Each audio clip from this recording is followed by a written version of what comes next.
السلام علیکم ورحمت الله وبرکاته. خوږو دوستانو، خدای دې وکړي چې روغ جوړ او د صحت جامې به پر تن ولرئ. زه نورالدین علم دوست یم چې د مشال کورس د انګلیسي ژبې د زده کړې په موخه د څلورمې برخې درس ته به ادامه ورکوو.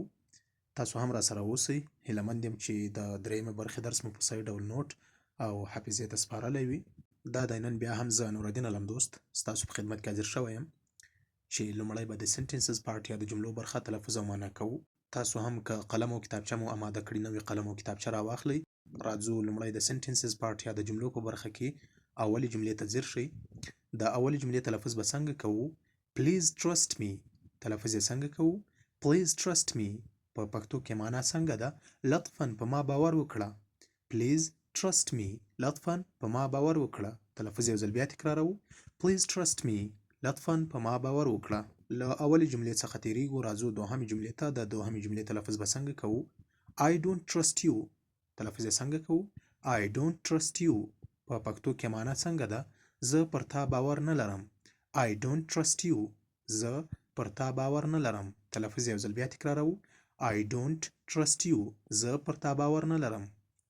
له دوهمې جملې نه هم تیریږو. راځو درېیمې جملې ته. د درېیمې جملې تلفظ به څنګه کوو؟ You are my body. تلفظ یې څنګه کوو؟ You are my body. په پښتو کې معنا څنګه ده؟ ته زما یار یې. You are my body. ته زما یار یې. تلفظ یو ځل بیا تکراروو. You are my body. ته زما یار یې. له درېیمې جملې نه هم تیریږو. راځو څلورمې جملې ته. د څلورمې جملې تلفظ به څنګه کوو؟ I will call you later. تلفظ یې څنګه کوو؟ I will call you later. په پښتو کې معنا څنګه ده؟ زه به درته وروسته زنګ ووهم. I will call you later. زه به درته وروسته زنګ ووهم. تلفظ یو ځل بیا تکراروو. I will call you later. زه به درته وروسته زنګ ووهم. له څلورمې جملې نه هم تیریږو. راځو پنځمې جملې ته. د پنځمې جملې تلفظ به څنګه کوو؟ He just took step out. تلفظ یې څنګه کوو؟ He just took step out. په پښتو کې معنا څنګه ده؟ هغه همدا اوس ووت. He just took step out. هغه همدا اوس ووت. تلفظ یو ځل بیا تکراروو. He just took step out. هغه همدا اوس ووت. نو خوږو دوستانو، د سنټنسز پارټ یا د جملو اوله برخه مو تلفظ او معنا کړه. زو د درس په جریان کې د سنټنسز پارټ یا د جملو دوهمې برخې ته راسره ملتیا وکړئ. نو خوږو دوستانو، د سنټنسز پارټ یا د جملو په دوهمه برخه کې هم ښه راغلاست درته وایم. د جملو په دوهمه برخه کې اولې جملې ته ځیر شئ. د اولې جملې تلفظ به څنګه کوو؟ You can do nothing. تلفظ یې څنګه کوو؟ You can do nothing. په پښتو کې معنا ته هیڅ هم نشې کولی. تلفظ یو ځل بیا تکراروو. You can do nothing. ته هیڅ هم نشې کولی. له اولې جملې نه تیریږو. راځو دوهمې جملې ته. د دوهمې جملې تلفظ به څنګه کوو؟ I am not arrogant. تلفظ به څنګه کوو؟ I am not arrogant. په پښتو کې معنا څنګه ده؟ زه کبرجن نه یم. I am not arrogant. زه کبرجن نه یم. تلفظ یو ځل بیا تکراروو. I am not arrogant. زه کبرجن نه یم. له دوهمې جملې نه هم تیریږو. راځو درېیمې جملې ته. د درېیمې جملې تلفظ به څنګه کوو؟ Don't cough more. تلفظ یې څنګه کوو؟ Don't cough more. په پښتو کې معنا ډېر مه ټوخېږه. Don't cough more. ډېر مه ټوخېږه. تلفظ یو ځل بیا تکراروو.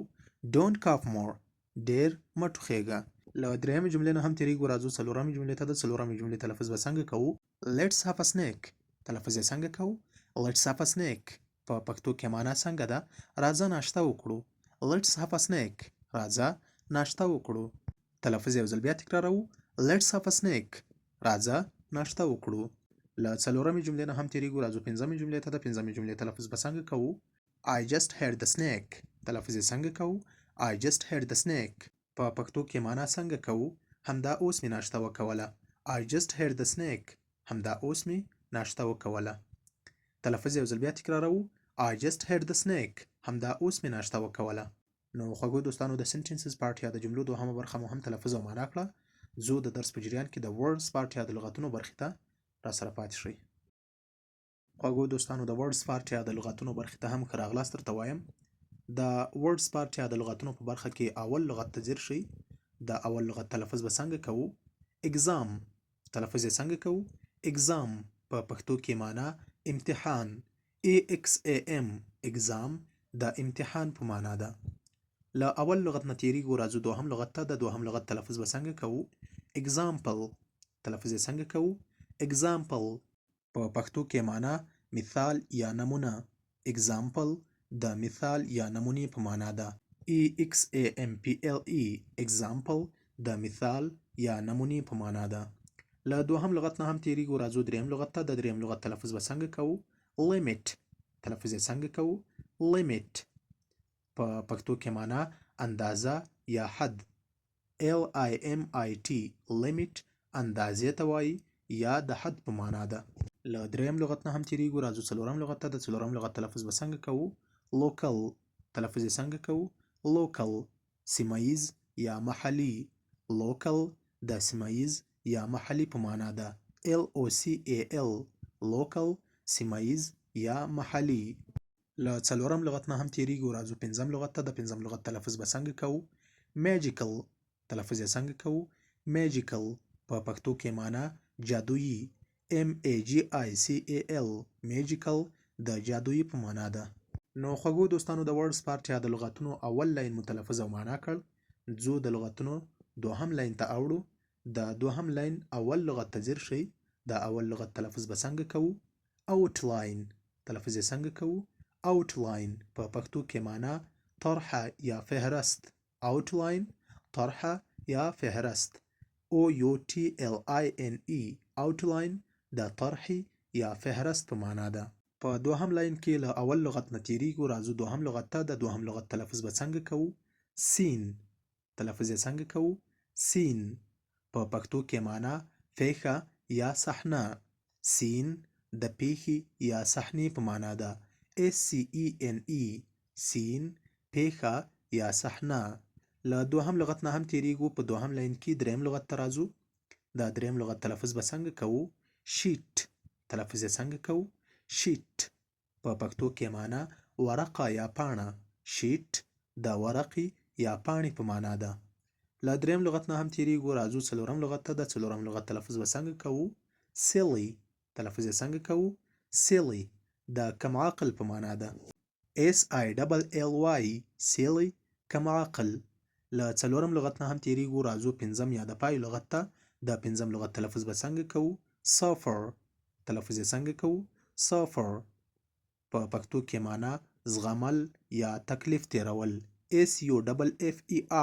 suffer د زغملو یا تکلیف تیرولو په معنا ده. نو خوږو دوستانو د ورډز پارت یا د لغتونو برخه په همدې ځای پای ته رسوو.